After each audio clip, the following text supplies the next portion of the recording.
Hi viewers, welcome to our channel. இந்த வீடியோல 10th geography lesson 1கான முக்கியமான கேள்விகள் தான் பார்க்க போறோம். அதாவது இந்தியா அமைவிடம், நிலத்தோற்றம் மற்றும் வடிகால் அமைப்பு. இந்த பாடத்துக்கான மிக முக்கியமான கேள்விகள் தான் பார்க்க போறோம். இந்த क्वेश्चंसக்கான ஆன்சர் தெரிஞ்சது அப்படினா அந்த ஆன்சர்க்கான ஆப்ஷனை மட்டும் கமெண்ட் செக்ஷன்லயே சொல்லிக்கிட்டே வாங்க. அதுக்கு முன்னாடி ஹேப்பி பொங்கல் டு ஆல். அனைவருக்கும் இனிய பொங்கல் நல்வாழ்த்துக்கள். இந்த பொங்கலை எல்லாருமே ரொம்பவே மகிழ்ச்சிகரமா கொண்டாடிட்டு இருப்பீங்க அப்படின்னு நினைக்கிறேன். அதே மாதிரி இந்த பொங்கல்ல தான் நாம ஃப்ரீ டெஸ்ட் 2 அப்படிங்கறதையும் அட்டெண்ட் பண்ணியிருக்கோம். ஸோ இதை எப்பயுமே நம்மளால மறக்கவே முடியாது இல்லையா? அதே மாதிரி இந்த டெஸ்ட்ல நீங்க எவ்வளவு கொஸ்டின் ஸ்கோர் பண்ணிருக்கீங்க, 150 கேள்விகளுக்கு எவ்வளவு கேள்விகள் சரியா எழுதுனீங்க அப்படிங்கறதையும் மறக்காம கமெண்ட் செக்ஷன்ல சொல்லுங்க. அதே மாதிரி நான் ஒரு போல்மே போடுறேன், அதுல நீங்க தெரிவிக்கலாம். அதே மாதிரி ஒரு இன்ஃபர்மேஷன் சொல்லணும் அப்படின்னு சொல்லி நினைச்சேன். என்ன அப்படின்னா, நீங்கள் இன்றைக்கி ஒரு வீடியோ பார்த்துருப்பீங்க, டாப் ஜிகே கொஸ்டின் தினம் 50 கேள்விகள் அப்படின்னு சொல்லிட்டு. அது எதுக்காக, அந்த வீடியோட பர்பஸ் என்ன அப்படின்னு கேட்டிங்க அப்படின்னா, நம்மளுக்கு குரூப் 4 எக்ஸாமில் 75 கேள்விகள் ஜிகே இருக்கு இல்லையா? அதாவது ஜிஎஸ்னாலும் ஜிகேனாலும் அதுதான். அதில் மேஜர் சப்ஜெக்ட் என்ன? Science, social. அதில் தான், அதுக்கு கீழே தான் இந்த சயின்ஸில் ஃபிசிக்ஸு, கெமிஸ்ட்ரி, பயாலஜி அப்படின்னும், சோசியல் சயின்ஸில் சமூக அறிவியலில் வரலாறு, புவியியல், பொருளாதாரம், பாலிட்டியில் குடிமியல் அப்படின்னு சொல்லலாம், அல்லது அரசியல் அறிவியல்னு சொல்லலாம். இந்த மாதிரி பிரிக்கிறாங்க இல்லையா? அதை எல்லாமே அதுக்கு கீழே தான் வரும். ஸோ அது மட்டும் இல்லாமல் யூனிட் 8, யூனிட் 9 அப்படின்னு இருக்கும். நம்மளுக்கு ஜிகேல டோட்டலி 10 சப்ஜெக்ட்ஸ் இருக்கும். ஓகேவா? அந்த சப்ஜெக்ட்ஸில் ஸ்கோர் பண்ணுறது அப்படிங்கிறது நிறைய பேத்துக்கு கஷ்டமாகவே இருக்குது. அதே மாதிரி பார்த்தீங்கன்னா குரூப் 2 கொஸ்டினை கம்பேர் பண்ணுறதோட நம்ம குரூப் 4 எக்ஸாமில் பார்த்தீங்க அப்படின்னா கொஞ்சம் கொஸ்டின்ஸ் அப்படிங்கிறது ஸ்டாண்டர்ட் ஹெவியாகவே இருக்கும். ஏன் அப்படின்னா குரூப் 2ல் பார்த்தீங்கன்னா இன்டர்வியூ போஸ்ட் இருக்கிறதுனால கொஞ்சம் அதை ஈஸியாக கேட்டிருப்பாங்க. குரூப் 4ல் நான் இன்டர்வியூ அப்படிங்கிறதுனால இதில் கொஞ்சம் கொஸ்டின்ஸ் டஃப்பாகவே இருக்கும், ஒரே எக்ஸாம் அப்படிங்கிறதுனால. ஓகேவா? ஸோ நம்ம எல்லாத்தையுமே அதிக ஃபோக்கஸ் பண்ணி படிச்சுதான் ஆகணும். தமிழுக்கு லைன் பை லைன் கொஸ்டின்ஸ்க்கான வீடியோ போய்கிட்டு இருக்கு, அது உங்களுக்கு நல்லாவே தெரியும். அதனால தான் நாம் ஒரு பிளான் பண்ணோம். சரி, ஜிஎஸ்க்கும் ஈஸியாக எல்லோரும் ஸ்கோர் பண்ணுற மாதிரி எதாச்சும் ஒன்று பண்ணணும் அப்படின்னு சொல்லிட்டு தான் ஒரு பிளான் பண்ணி இந்த வீடியோ கொண்டு வந்திருக்கோம். என்ன அப்படின்னா 80 days அதுக்கான பிளான். டெய்லி 50 கொஸ்டின்ஸ் போய்கிட்டே இருக்கும். ஓகேவா? அது எப்படி இருக்கும் அப்படின்னா 6ஆம் வகுப்புலேருந்து 12ஆம் வகுப்பு வரைக்கும் இருக்கக்கூடிய இந்த ஜிகேல 10 சப்ஜெக்ட்ஸ் இருக்கு இல்லையா? அது எல்லாமே மிங்கிளாகி தான் அந்த 50 கேள்விகளில் இருக்கும். சயின்ஸும் இருக்கும், பாலிட்டி, ஹிஸ்ட்ரி, ஜியோகிராஃபி, எக்கனாமிக்ஸ் எல்லாமே மிங்கிளாகி இருக்கும் 6ஆம் வகுப்புலேருந்து 12ஆம் வகுப்பு வரைக்கும். ஓகேவா? இது எல்லாமே குரூப் 4 எக்ஸாமுக்கு எக்ஸ்பெக்ட் பண்ணக்கூடிய கொஸ்டின்ஸ். ஓகேவா? அதுதான் குரூப் 4 தேர்விற்கு எதிர்பார்க்கப்படும் கேள்விகள் அப்படின்னு சொல்லி பிளேலிஸ்ட்ல நம்ம போட்டிருப்போம். ஓகேவா? ஸோ இது ரொம்ப ரொம்ப ரொம்ப இம்பார்ட்டண்டாக இருக்கும். எல்லாருமே யூஸ் பண்ணிக்கோங்க. அதை நிறைய பேர் ப்ரீவியஸ் இயர் கொஸ்டின் நினச்சிக்கிட்டு இருக்கீங்க. ப்ரீவியஸ் இயர் கொஸ்டின் கிடையாது. இப்போ நீங்கள் படிச்சுக்கிட்டு இருக்கக்கூடிய ஸ்கூல் புக்கில் இருந்து எடுத்த கொஸ்டின்ஸ் தான். குரூப் 4 எக்ஸாமுக்கு எப்படிலாம் கொஸ்டின் எக்ஸ்பெக்ட் பண்ணலாம் அப்படின்னு சொல்லி அந்த 80 டேஸ்க்கான பிளான் போட்டிருக்கு. ஓகேவா? டே 1, டே 2னு வீடியோஸ் வந்துக்கிட்டே இருக்கும். ஸோ நீங்கள் கண்டினியூவாக வாட்ச் பண்ணுங்கள். ஓகேவா? ஓகே, இப்போ எல்லா இன்ஃபர்மேஷனுமே சொல்லியாச்சு. இப்போ நம்ம வீடியோக்குள்ளே போயிடலாம். முதல் கேள்வி பாருங்க. ஆந்திர பிரதேச மறுசீரமைப்பு சட்டத்தின் படி எந்த ஆண்டு வரை ஹைதராபாத் நகரம் ஆந்திர பிரதேசத்தின் தலைநகரமாக இருந்தது? ஆந்திர பிரதேச மறுசீரமைப்பு சட்டத்தின் படி எந்த ஆண்டு வரை ஹைதராபாத் நகரம் ஆந்திர பிரதேசத்தின் தலைநகரமாக இருந்தது?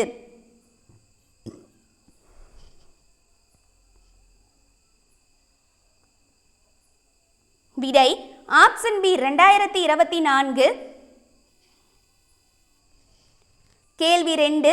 இந்தியா டேஸ் நீளமுள்ள நீண்ட கடற்கரை பகுதியை 3 பக்கங்களில் கொண்டுள்ளது. இந்தியா டேஸ் நீளமுள்ள நீண்ட கடற்கரை பகுதியை 3 பக்கங்களில் கொண்டுள்ளது.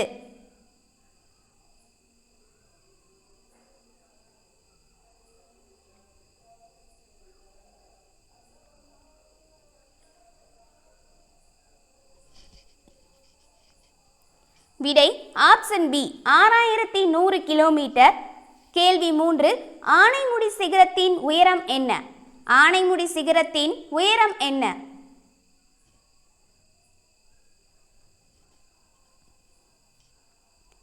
விடை ஆப்ஷன் பி 2695 மீட்டர்.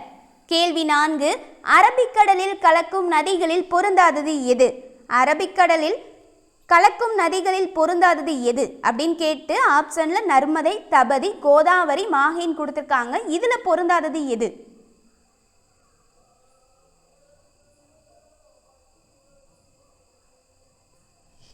விடை ஆப்ஷன் சி கோதாவரி. கேள்வி 5.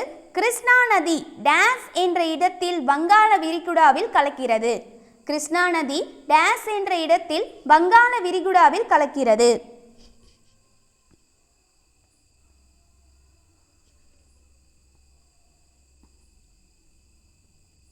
விடை ஆப்ஷன் ஏ ஹம்சலா தேவி. கேள்வி 6. காவிரி ஆற்றின் துணையாறுகளில் தவறானது எது? காவிரி ஆற்றின் துணையாறுகளில் தவறானது எது? ஆப்ஷன்ல ஹரங்கி, ஹோமாதேவி, அர்க்காவதி, பிரணிதா கொடுத்துருக்காங்க. இதுல பொருந்தாதது எது?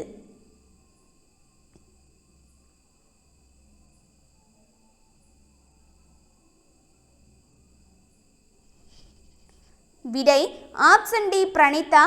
கேள்வி 7. நர்மதை ஆற்றின் துணையாறு எது? நர்மதை ஆற்றின் துணையாறு எது?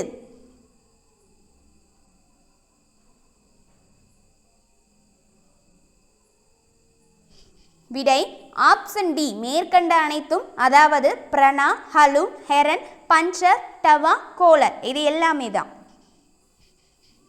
கேள்வி 8. குருசிகார் சிகரத்தின் உயரம் என்ன? Important question. குருசிகார் சிகரத்தின் உயரம் என்ன?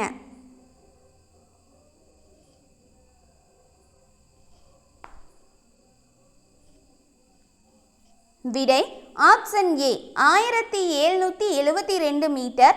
கேள்வி 9. இமாலயா என்ற சொல் எந்த மொழியில் பனி உறைவிடம் என அழைக்கப்படுகிறது? இமாலயா என்ற சொல் எந்த மொழியில் பனி உறைவிடம் என அழைக்கப்படுகிறது?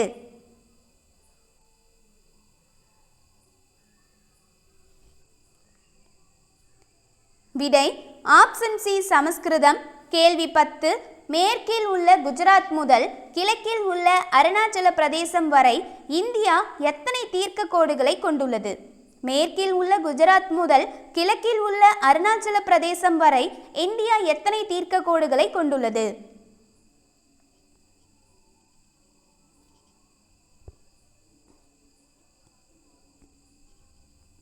விடை ஆப்ஷன் பி 30. கேள்வி 11.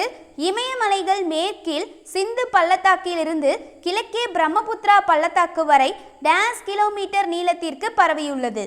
இமயமலைகள் மேற்கில் சிந்து பள்ளத்தாக்கிலிருந்து கிழக்கே பிரம்மபுத்திரா பள்ளத்தாக்கு வரை டேஸ் கிலோமீட்டர் நீளத்திற்கு பரவியுள்ளது.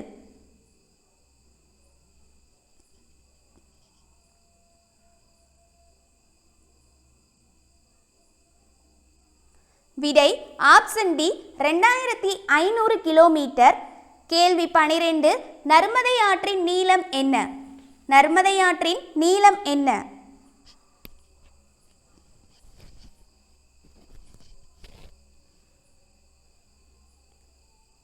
விடை ஆப்ஷன் ஏ 1312 கிலோமீட்டர். கேள்வி 13. பிரம்மபுத்திரா பற்றிய குறிப்புகளில் சரியானது எது? ஃபர்ஸ்ட் பாருங்க, திபெத் பகுதியில் சாங்போ, அதாவது அதற்கான பொருள் தூய்மை என்ற பெயரில் அழைக்கப்படுகிறது. இதுவே ஒரு கொஸ்டின். சாங்போ என்பதன் பொருள் தூய்மை. 2. வங்காளதேசத்தில் ஜமுனா என்று அழைக்கப்படுகிறது. கங்கை ஆற்றுடன் இணையும் போது மேக்னா எனவும் அழைக்கப்படுகிறது.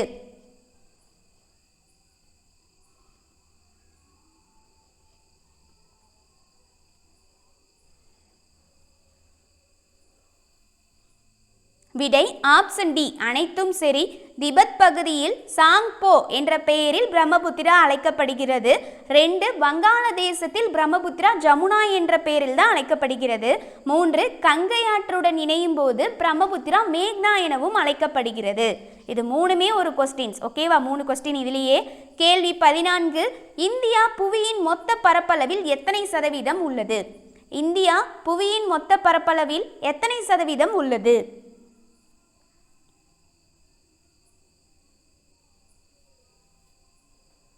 விடை ஆப்ஷன் ஏ 2.4%.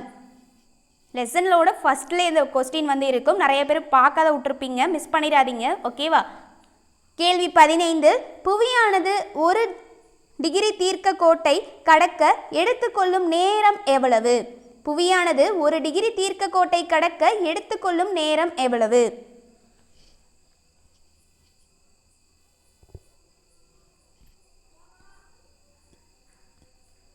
விடை ஆப்ஷன் பி 4 நிமிடம். இது ஒரு டைம் எக்ஸாமில் கேட்டிருக்காங்க. அதே மாதிரி வந்து பார்த்திங்கன்னா இந்த லெசன் ரொம்ப ரொம்ப இம்பார்ட்டன்ட். 10th ஜாக்ரபியில் இருக்கக்கூடிய இந்த 6 லெசன்ஸ் இருக்கு இல்லையா, அது எல்லாமே ரொம்ப ரொம்ப இம்பார்ட்டன்ட். ஸோ ஸ்கிப் பண்ணாத படிங்க. ஜாக்ரபி அப்படிங்கிறதே இந்த 10th ஜாக்ரபி தான். ஓகேவா? அது நீங்கள் குரூப் 1, குரூப் 2, குரூப் 4 இந்த 3 எக்ஸாமுக்குமே படிக்கிறவங்க இந்த 10th இருக்கக்கூடிய ஜாக்ரபி நீங்கள் கண்டிப்பாக படிச்சு தான் ஆகணும், கம்ப்ளீட் பண்ணணும், தரவாக இருக்கணும். ஓகேவா? கேள்வி 16. திபெத்தியன் இமயமலை என அழைக்கப்படுவது எது? திபெத்தியன் இமயமலை என அழைக்கப்படுவது எது?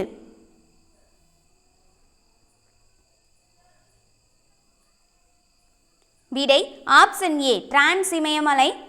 கேள்வி 17. கோதாவரி நதி டேஸ் எனவும் அழைக்கப்படுகிறது. கோதாவரி நதி டேஸ் எனவும் அழைக்கப்படுகிறது.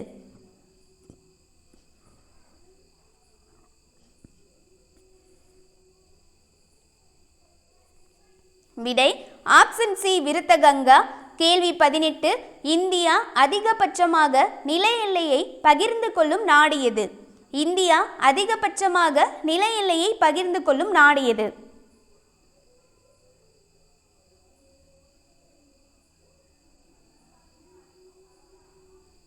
விடை ஆப்ஷன் சி வங்காளதேசம். அதே மாதிரி உங்களுக்கான இன்னொரு கொஸ்டின், இந்தியா தனது எல்லையை குறைவாக எந்த நாட்டுடன் பகிர்ந்து கொள்கிறது? ஓகேவா? இதுக்கான ஆன்சரையும் கமெண்ட் செக்ஷனில் சொல்லிடுங்க. கேள்வி 19. எவரெஸ்ட் மற்றும் கஞ்சன்ஜங்கா ஆகியவை எந்த மலைத்தொடரில் அமைந்துள்ளன? எவரெஸ்ட் மற்றும் கஞ்சன்ஜங்கா ஆகியவை எந்த மலைத்தொடரில் அமைந்துள்ளன?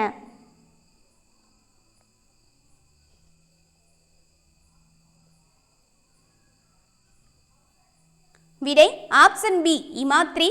கேள்வி 20. வடபெரும் சமவெளி டேஸ் கிலோமீட்டர் நீளம் கொண்டது. வடபெரும் சமவெளி டேஸ் கிலோமீட்டர் நீளம் கொண்டது.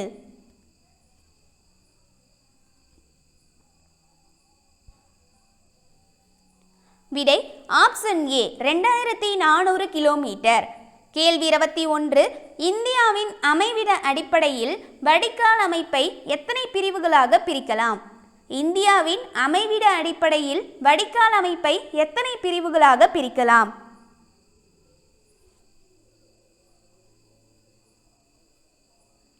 விடை ஆப்ஷன் பி 2. கேள்வி 22. இந்திய பகுதியில் சிந்து நதி பாயும் அளவு என்ன? இந்திய பகுதியில் சிந்து நதி பாயும் அளவு என்ன?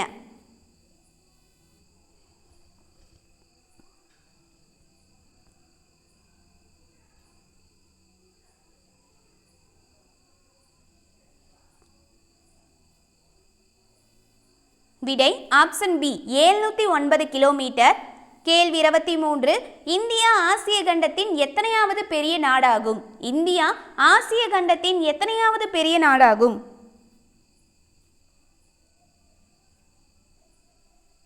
விடை ஆப்ஷன் சி 2. கேள்வி 24. மேற்கு இமயமலைகளில் காணப்படும் முக்கியமான மலைத்தொடர் எது? மேற்கு இமயமலைகளில் காணப்படும் முக்கியமான மலைத்தொடர் எது? ஆப்ஷனில் பாருங்கள், சாஸ்கர், லடாக், கைலாஸ் அப்படின்னு கொடுத்துட்டு இதில் முக்கியமான மலைத்தொடர் எது அப்படின்னு கேட்டிருக்காங்க. இல்லை மேற்கண்ட அனைத்துமா அப்படின்னு கேட்டிருக்காங்க.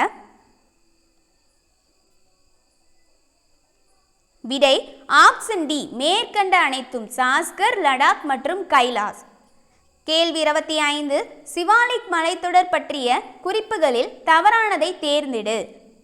ஃபர்ஸ்ட் பாருங்க, இம்மலைத்தொடரின் மேற்கு பகுதி டூன்கள் எனப்படுகிறது.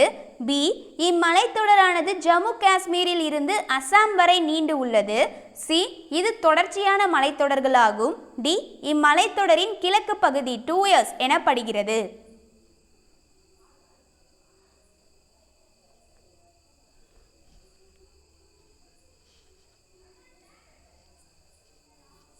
விடை ஆப்ஷன் சி இது தொடர்ச்சியான மலைத்தொடர்களாகும் அப்படிங்கிறது தான் தவறு.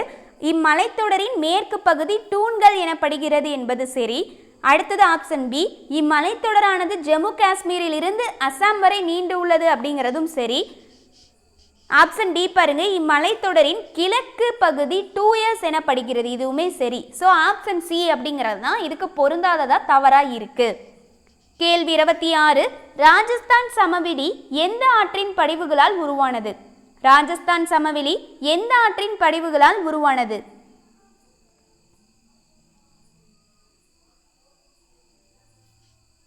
இம்பார்ட்டன்ட் கொஸ்டின், ஒரு டைம் எக்ஸாமில் கேட்டிருக்காங்க.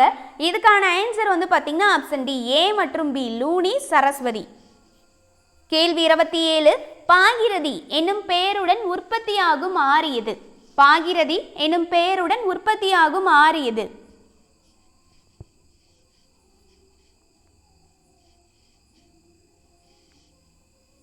விடை ஆப்ஷன் ஏ, கங்கை. கேள்வி 28, இந்தியாவின் மத்திய தீர்க்க ரேகை டேஸ் வழியாக செல்கிறது? இந்தியாவின் மத்திய தீர்க்க ரேகை டேஸ் வழியாக செல்கிறது?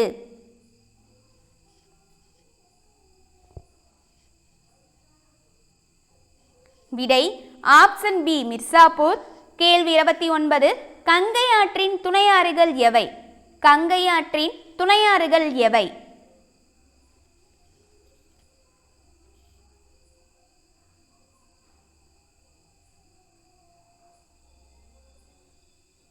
விடை ஆப்ஷன் டி, மேற்கண்ட அனைத்தும். காக்ரா, காண்டக், பெட்லா, சாம்பல், கோசி, யமுனை இவை அனைத்தும். கேள்வி 30, வங்கதேசத்தில் பத்மா என்று அழைக்கப்படும் நதி எது? வங்கதேசத்தில் பத்மா என்று அழைக்கப்படும் நதி எது?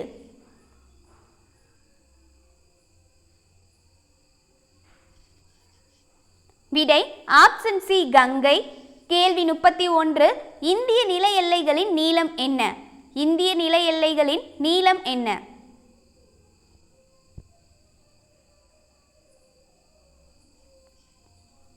விடை ஆப்ஷன் டி, 15,200 கிலோமீட்டர்.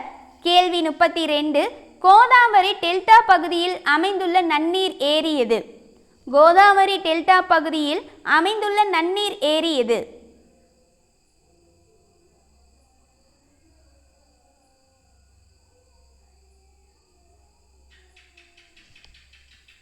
விடை ஆப்ஷன் சி, கொல்லேறு ஏரி. கேள்வி 33, இந்தியாவின் மிக பழமையான மடிப்பு மலர் தொடர் எது? இந்தியாவின் மிக பழமையான மடிப்பு மலை தொடர் எது?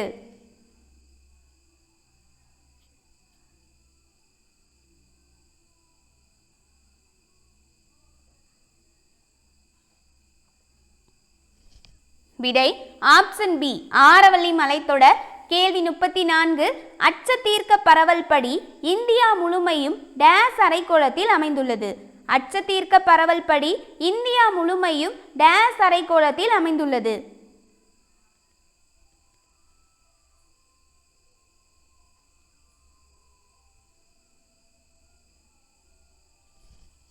விடை ஆப்ஷன் டி, வடகிழக்கு. ஃபைனல் கொஸ்டின், கேள்வி 35, லட்சத்தீவு, மினிக்காய் மற்றும் அமினித்தீவு கூட்டங்கள் எந்த ஆண்டு முதல் லட்சத்தீவுகள் என அழைக்கப்படுகிறது? லட்சத்தீவு, மினிக்காய் மற்றும் அமினித்தீவு கூட்டங்கள் எந்த ஆண்டு முதல் லட்சத்தீவுகள் என அழைக்கப்படுகிறது?